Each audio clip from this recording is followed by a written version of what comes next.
आपको बताते हैं कि लोकेश के पास से आखिरकार क्या बरामद हुआ है। बयान में TFT screen, 5 VGA card, 20 VJ2 HDMI card, 50 lakh cash और 14 रेस्पबेरी पाई डिवाइस। ये डेबिट या फिर क्रेडिट कार्ड की साइड का मिनी कंप्यूटर होता है। 12 memory cards, 15 C type cable और 5 VGA स्विच समेत कई दूसरे उपकरण भी इसके पास से बरामद किए गए हैं। और हमारे साथ संवाददाता विशाल प्रताप सिंह जुड़ गए हैं। विशाल, आखिरकार किस तरह से पुलिस इस शातिर के पास पहुंची और इसका नेटवर्क क्या सिर्फ उत्तर प्रदेश या देश के अलग अलग राज्यों में फैला हुआ है?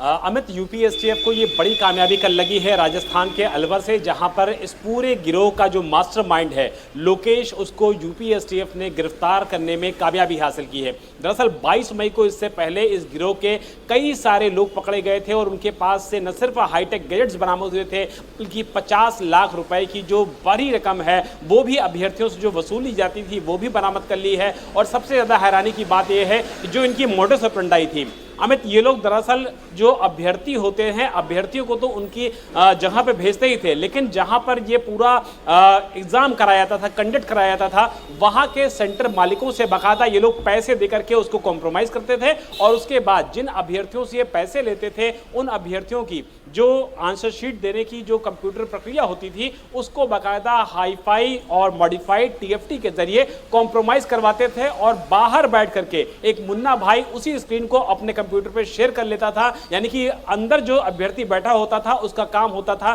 सिर्फ और सिर्फ कंप्यूटर स्क्रीन पर सामने बैठे रहना, जबकि उसका जो पेपर होता था वो बाहर बैठा हुआ मुन्ना भाई, लोकेश और उसके गिरोह के बाकी लोग के सदस्यों के जरिए सॉल्व करता था। और उसके एवज में ये लोग जो अभ्यर्थी होते थे, पीड़ित होते थे, उनसे लाखों की रकम वसूलते थे। अब ये बड़ा इंपॉर्टेंट सवाल है कि इनकी जो निगाहें थी वो कितने राज्यों में थी, इसको लेकर के यूपीएसटीएफ इस पूरे मामले में अभी भी छापेमारी कर रही है, क्योंकि एसटीएफ को लगता है कि कुछ और ऐसे लोग हैं, कुछ और ऐसे मददगार लोग हैं जो इस पूरे गिरोह को न सिर्फ मदद कर रहे थे बल्कि इस हाईटेक गिरोह की मदद करने के पीछे कुछ अपना काम भी कर रहे थे। इसीलिए यूपीएसटीएफ की जो तलाश है, जो सर्च अभियान है, वो अभी भी जारी है। लेकिन लोकेश की गिरफ्तारी के बाद इस पूरे मामले में जो मास्टरमाइंड है उसकी गिरफ्तारी होने के बाद उम्मीद की जा रही है कि यह पूरा रैकेट पूरी तरीके से बस्ट कर लिया गया है और भविष्य में कम से कम इस तरीके की कोशिशें इस गिरोह के जरिए बिल्कुल भी नहीं की जा सकती हैं।